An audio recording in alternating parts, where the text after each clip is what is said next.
خوش آمدید پیارے بچوں، ہم شروع کرنے لگے ہیں دا بہار تیسری جماعت کے لیے۔ آئیے کتاب پڑھتے ہیں۔ سبق نمبر 1، خاص الفاظ: حمد، پالنہار، ہریالی، بالی، جلوے، جدا، بھید، تمیز۔ حمد: تو ہے سب کا پالنہار، تجھ سے روشن سب گھر بار۔ پھول کھلائے باغوں میں، پیڑ اگائے باغوں میں، سورج چاند چمکتے ہیں، تارے خوب دمکتے ہیں۔ کھیتوں میں ہریالی ہے، روشن بالی بالی ہے۔ تیری شان و قدرت سے ہیں جلوے ہر شے میں نائے۔ رنگ و مزہ ہر ایک کا جدا، بھید کوئی کیا سمجھے گا۔ انسان کو دی عقل و تمیز، اور بھی دی ہر اچھی چیز۔ ہم بھی سلیم اس رب سے ڈریں، کام اس کی مرضی کے کریں۔ سلیم فاروقی۔ یہ ہے اس حمد کی مشق۔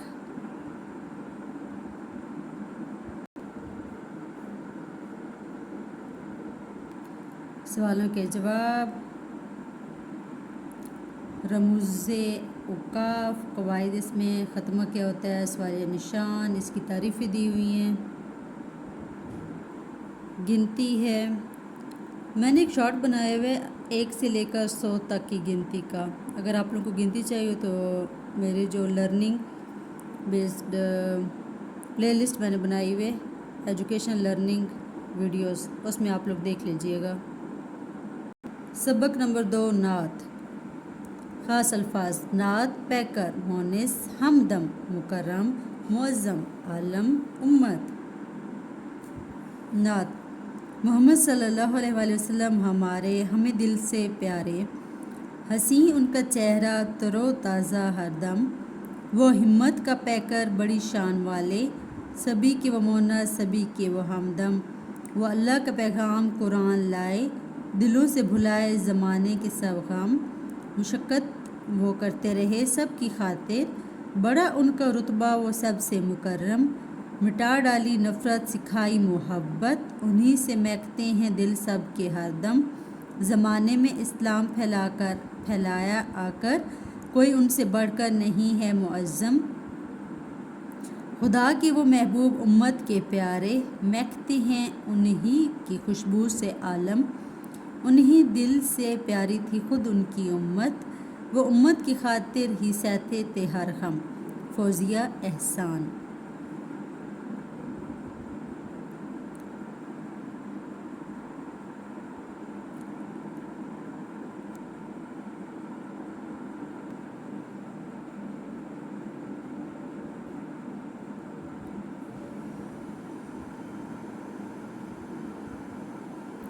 سبق نمبر 3، خاص الفاظ: دیانتدار، صادق، آمین، گھیر لینا، ہجرت، کمی بیشی۔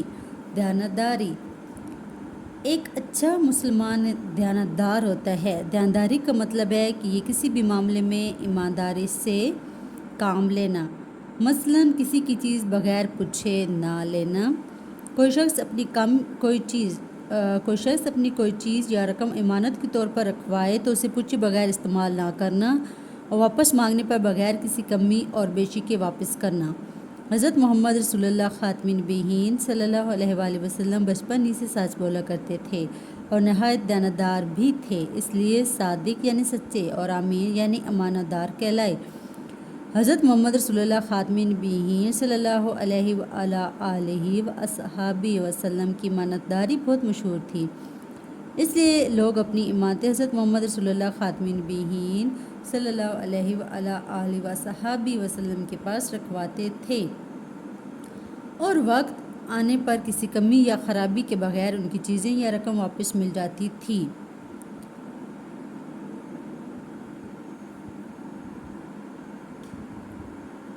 نبوت ملنے پر جب حضرت محمد رسول اللہ خاتم النبیین صلی اللہ علیہ وآلہ وسلم نے اسلام کی طرف لوگوں کو بلانا شروع کیا تو مکہ مکرمہ کے لوگ محمد رسول اللہ خاتم النبیین صلی اللہ علیہ وآلہ وصحبہ وسلم کے جانی دشمن بن گئے۔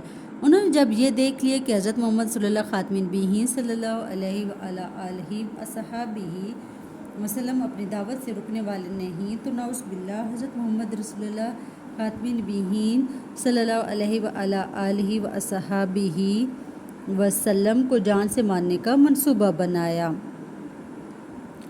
اور مقررہ وقت پر حضرت محمد رسول اللہ خاتم النبیین صلی اللہ علیہ وآلہ وسلم کے گھر کو چاروں طرف سے گھیر لیا۔ حضرت محمد رسول اللہ خاتم النبیین صلی اللہ علیہ وآلہ وسلم کے پاس مکہ مکرمہ کے بہت سے لوگوں کی امانتیں بھی تھیں، اس لیے حضرت محمد رسول اللہ خاتم النبیین صلی اللہ علیہ وآلہ وسلم نے حضرت علی رضی اللہ تعالیٰ عنہ سے فرمایا، اے علی رضی اللہ تعالیٰ عنہ، تم چادر اوڑھ کر میرے بستر پر سو جاؤ، صبح کو امانتیں واپس کر کے تم بھی مدینہ منورہ چلے آنا۔ جس وقت حضرت محمد رسول اللہ خاتم النبیین صلی اللہ علیہ وآلہ وصحبہ وسلم کی جان کو خطرہ تھا، اس وقت بھی حضرت محمد صلی اللہ خاتم النبیین صلی اللہ علیہ وآلہ وصحبہ وسلم کی امانت اور دیانت میں فرق نہیں آیا، اور اپنے جانی دشمنوں کی امانتیں واپس کرنے کا انتظام کر کے مکہ مکرمہ سے مدینہ منورہ کی طرف ہجرت کی۔ اللہ تعالیٰ کا دین بھی حضرت محمد صلی اللہ خاتم النبیین صلی اللہ علیہ وآلہ وصحبہ وسلم کے پاس اللہ تعالیٰ کی طرف سے امانت تھا، جو انہوں نے بغیر کسی کمی اور بیشی کے پورا انسانوں تک پہنچایا۔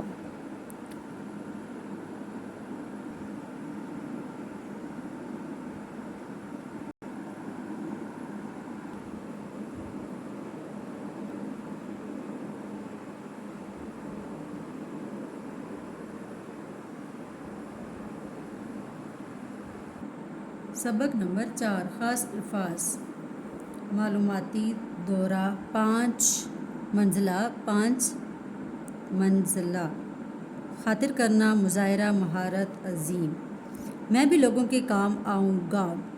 ٹن ٹن ٹن ٹن، ایک بہت بڑی گھنٹی کی آواز اکثر اس بستی میں سنائی دیتی ہے۔ اس گھنٹی کی آواز کے ساتھ ہی سائرن بجنے کی آوازیں آتی ہیں، اور پھر کچھ لوگ تیزی سے بڑے بڑے شور مچاتے لال رنگ کے انجنوں میں بیٹھ کر اپنی منزل کی طرف روانہ ہو جاتے ہیں۔ آج علی اپنی جماعت کے بچوں اور استانی کے ساتھ اس بستی میں واقع فائر اسٹیشن کے معلوماتی دورے پر آیا ہوا تھا۔ ان کی کتاب میں ایک سبق ایسے ہی لوگوں کے بارے میں تھا جو اپنی جان کو خطرے میں ڈال کر دوسروں کی جانیں بچاتے ہیں۔ اس نے ادھر ادھر نظر ڈالی۔ ایک طرف بڑے بڑے لال انجن کھڑے تھے، ایک کمرہ تھا جہاں کئی ٹیلی فون رکھے تھے، دوسرا کمرہ ایک افسر کا تھا، ایک طرف ایک اسٹور بنا تھا، باہر کی طرف ایک میدان تھا جہاں ایک 5 منزلہ ٹاور تھا۔ وہاں کے عملے نے بچوں کو چھوٹے چھوٹے ڈبے دیے جن میں ٹافیاں اور بسکٹ تھے۔ علی کی استانی نے منع کیا تو انہوں نے کہا کہ آپ مہمان ہیں اور مہمانوں کی خاطر کرنا ضروری ہے۔ کچھ ہی دیر بعد مظاہرہ شروع ہونے والا تھا۔ وہاں کے افسر نے بچوں کو یہ دکھانے کے لیے کہ وہ لوگوں کی جانیں کس طرح بچاتے ہیں بہت تیاری کر رکھی تھی۔ ایک طرف لکڑیاں جمع کر کے آگ لگانے، پیٹرول سے ٹائر جلانے کا انتظام تھا، تو دوسری طرف اسے بجھانے کے لیے استعمال ہونے والے آلات اور گاڑیاں موجود تھیں۔ آگ جلائی گئی۔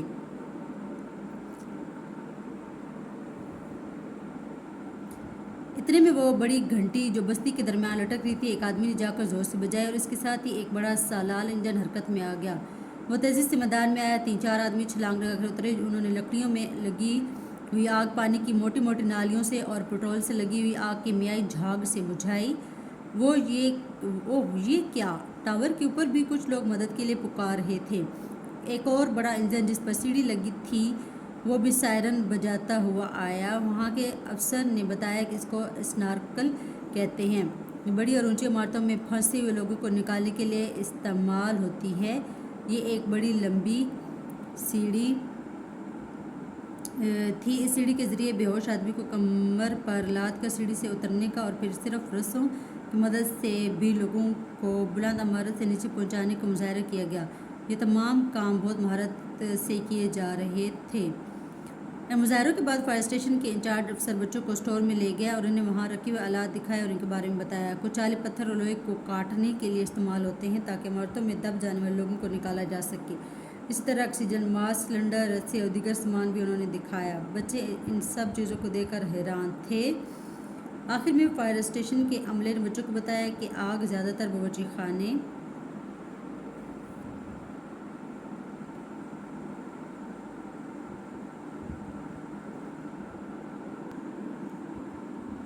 سے لگتی ہے، اس لیے ہمیں بہت احتیاط سے کام کرنا چاہیے۔ جیسے ہی آگ لگے فوراً فائر اسٹیشن فون کرنا چاہیے اور خود بھی آگ بجھانے کی کوشش کرنی چاہیے، مگر آپ اپنے آپ کو خطرے میں نہیں ڈالنا چاہیے۔ علی نے سوچا یہ سب کتنے عظیم لوگ ہیں، میں بھی بڑا ہو کر ایسا ہی کام کروں گا۔ واپسی پر بچوں نے فائر اسٹیشن کے عملے کو تحائف دیا اور جزاک اللہ، اللہ جزا دے کر کاٹ دیا۔ چلتے چلتے علی نے مڑ کر دیکھا تو ایک تختہ سیاہ پر چاک سے لکھا تھا، رستہ نمبر 1 نادر علی، سبب بندی برائے مظاہرہ، رستہ نمبر 2 مشتاق احمد، انجن ڈرائیور بلال یوسف، اسنارکل ڈرائیور عبدالحیہ۔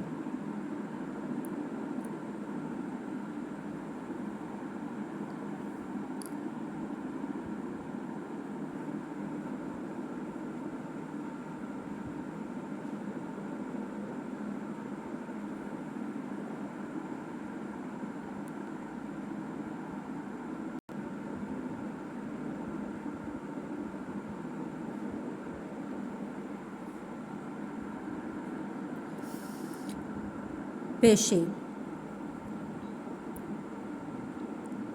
ہمارے ارد گرد مختلف لوگ مختلف پیشے اختیار کرتے ہیں۔ ہم اگر دیہی علاقوں یعنی گاؤں، قلعے یا چک میں رہتے ہیں تو ہمارے ارد گرد کسان، تھریشر یا ٹریکٹر ٹھیک کرنے والے اور چلانے والے بھی موجود ہوں گے، اور اگر شہر میں رہتے ہیں تو ہمارے ارد گرد دواباز اور بڑی عمارتوں مثلاً مال، شاپنگ سینٹرز اور دفاتر میں کام کرنے والے بھی موجود ہوں گے۔ کچھ پیشے جو بنیادی ضروریتیں پوری کرتے ہیں دیہی اور شہری دونوں علاقوں میں ہوتے ہیں، مثلاً بال کاٹنے والے یعنی حجام، روٹی پکانے والے یعنی نان بائی، جوتے مرمت کرنے والے یعنی موچی۔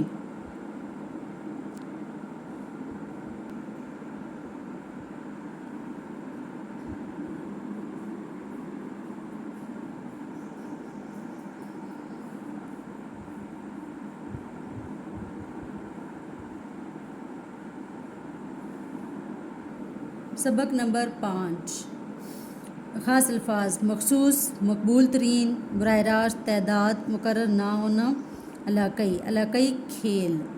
ویسے پہلے کھیل کے فائدے دیکھ لیتے ہیں۔ صحت اچھی رہتی ہے، ذہنی صلاحیت بڑھتی ہے، ایک دوسرے کے جذبات اور احساسات کا خیال رکھنا سیکھتے ہیں۔ اس کے ساتھ علاقائی کھیل ہم سبق شروع کرنے جا رہے ہیں۔ اس میں کھیل کھیلنا کس کو پسند نہیں ہوتا؟ کھیل کھیلنا مجھے بہت پسند ہے، چاہے وہ کھیل کھلونوں سے کھیلے جائیں یا کسی مخصوص چیز مثلاً گیند، ہاکی وغیرہ سے۔ بچے بڑے سب ہی کھیلوں میں شوق سے حصہ لینا چاہتے ہیں۔ کچھ کھیل بڑے پیمانے پر کھیلے جاتے ہیں جن میں ٹیمیں بنتی ہیں۔ یہ کھیل محلے، شہر، ملکوں کے درمیان کھیلے جاتے ہیں، مثلاً فٹ بال، ہاکی اور کرکٹ۔ ان کھیلوں کے مقابلے دیکھنے کے لیے لوگ دور دور سے آتے ہیں۔ یہ کھیل ٹی وی اور انٹرنیٹ پر براہ راست بھی دکھائے جاتے ہیں۔ کچھ کھیل صرف کچھ علاقوں میں کھیلے جاتے ہیں، انہیں علاقائی کھیل کہا جاتا ہے۔ مثلاً سندھ میں ایک خاص قسم کی کشتی کے مقابلے ہوتے ہیں جنہیں ملاکھڑا کہا جاتا ہے۔ اسی طرح پنجاب، بلوچستان اور خیبر پختونخوا کے بھی کچھ مقامی کھیل ہیں جو صرف مخصوص علاقوں میں ہی کھیلے جاتے ہیں۔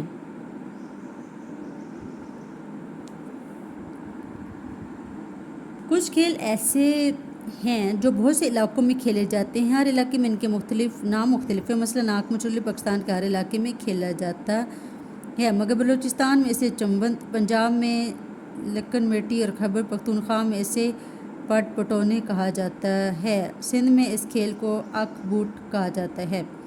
آنکھ مچولی بچوں کے مقبول ترین کھیلوں میں سے ایک کھیل آنکھ مچولی ہے۔ اس کھیل میں کھیلنے والوں کی تعداد مقرر نہیں ہوتی۔ سب سے پہلے ٹاس کیا جاتا ہے، جو بچہ آخر میں رہ جاتا ہے اس کی آنکھوں پر پٹی باندھ دی جاتی ہے۔ جو بچہ دوسرے بچوں کو پکڑتا ہے، جو بچہ یا بچی پکڑی جاتی ہے، پھر اس کی باری آتی ہے، وہ اپنے آنکھوں پر پٹی باندھ کر دوسرے ساتھیوں کو ڈھونڈتا یا ڈھونڈتی ہے، یوں یہ کھیل جاری رہتا ہے۔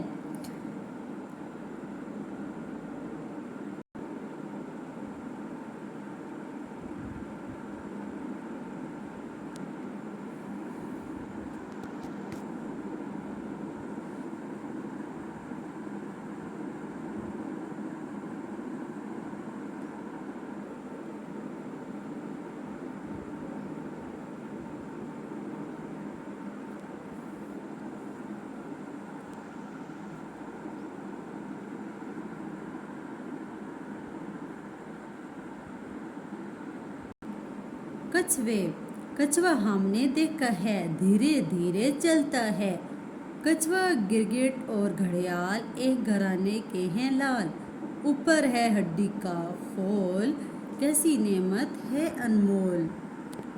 ہوتے نہیں کچھوے کے دانت، ثابت غذا کھاتی ہے آنت، ندیوں ریگستانوں میں، جنگل میں، میدانوں میں، بیچ سمندر دلدل میں، پانی کی ہر چھاگل میں، اس کا رہنا سہنا ہے، محنت اس کا گہنا ہے، چلتا ہے یہ میلوں میل، عمر ہے اس کی بڑی طویل۔ کچھ کچھوے تو چھوٹے ہیں اور کچھ کچھوے موٹے ہیں، کیچڑ کا جو کچھوا ہے وزن میں قد میں چھوٹا ہے، ورنہ کچھوے سمندر کے ہوتے ہیں اکثر من بھر کے، کچھوے کی جو ماں ہے وہ انڈے ریت میں دیتی ہے، بچے جب بھی نکلیں گے پانی کی جانب بھاگیں گے۔ جمیل علوی۔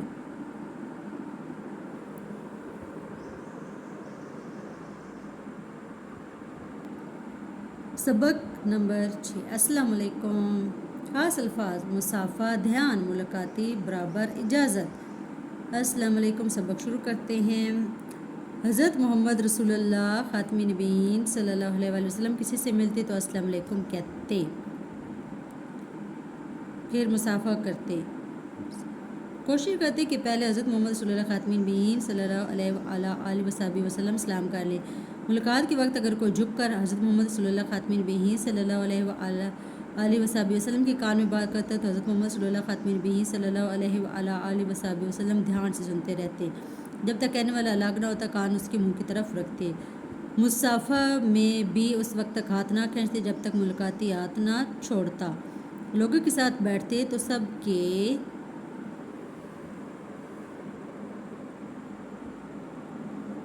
برابر بیٹھتے۔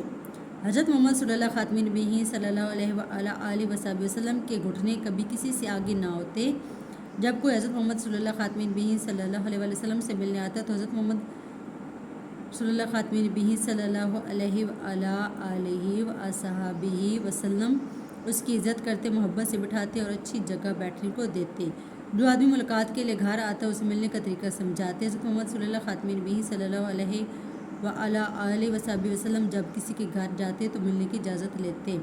حضرت محمد صلی اللہ خاتم نبیین صلی اللہ علیہ وآلہ وسلم اپنے گھر میں تشریف فرما تھے کہ ایک شخص آیا اور اندر آنے کی اجازت کے لیے کہنے لگا، کیا میں اندر آ سکتا ہوں؟ حضرت محمد صلی اللہ خاتم نبیین صلی اللہ علیہ وآلہ وسلم نے یہ بات سنی تو اپنے خادم سے فرمایا کہ شخص کو اجازت لینے کا ادب سکھا اور بتاؤ کس طرح کہے، السلام علیکم، کیا میں اندر آ سکتا ہوں؟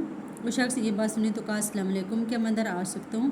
پھر حضرت محمد صلی اللہ خاتم نبیین صلی اللہ علیہ وآلہ وسلم نے شخص کو اجازت دے دی، وہ اندر آ گیا اور وہ اندر آ گیا۔ ایک مرتبہ حضرت کلدہ بن حنبل رضی اللہ تعالیٰ عنہ کچھ تحفے لے کر حضرت محمد رسول اللہ خاتم نبیین صلی اللہ علیہ وآلہ وسلم کی پاس آئے، لیکن اجازت لیے بغیر کمرے میں داخل ہو گئے۔ حضرت محمد صلی اللہ خاتم نبیین صلی اللہ علیہ وآلہ وسلم نے اس طریقے کو پسند نہیں فرمایا۔ حضرت محمد صلی اللہ خاتم نبیین صلی اللہ علیہ وآلہ وسلم نے حضرت کلدہ بن حنبل رضی اللہ تعالیٰ عنہ کو سمجھاتے فرمایا کہ واپس بیٹھ جاؤ، پھر کہو، السلام علیکم، کیا میں اندر آ سکتا ہوں؟ حضرت جابر رضی اللہ تعالیٰ عنہ فرماتے ہیں کہ میں حضرت محمد صلی اللہ خاتم نبیین صلی اللہ علیہ وآلہ وسلم کی خدمت میں حاضر ہوا اور دروازے پر دستک دی۔ حضرت محمد صلی اللہ خاتم نبیین صلی اللہ علیہ وآلہ وسلم نے پوچھا، کون ہے؟ حضرت جابر رضی اللہ تعالیٰ عنہ جواب میں کہا، میں ہوں۔ حضرت محمد صلی اللہ خاتم نبیین صلی اللہ علیہ وسلم نے اس انداز کو پسند نہیں فرمایا، اس لیے جب بھی ایسا سوال پوچھا جائے تو میں کہنے کے بجائے اپنا نام بتانا اور تعارف کروانا چاہیے۔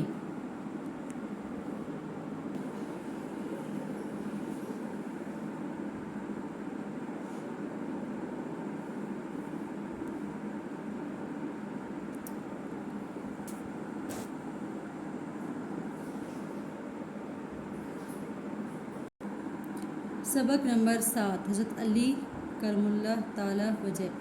یہ سبق ہم اگلی ویڈیو میں دیکھیں گے، تب تک کے لیے اللہ حافظ۔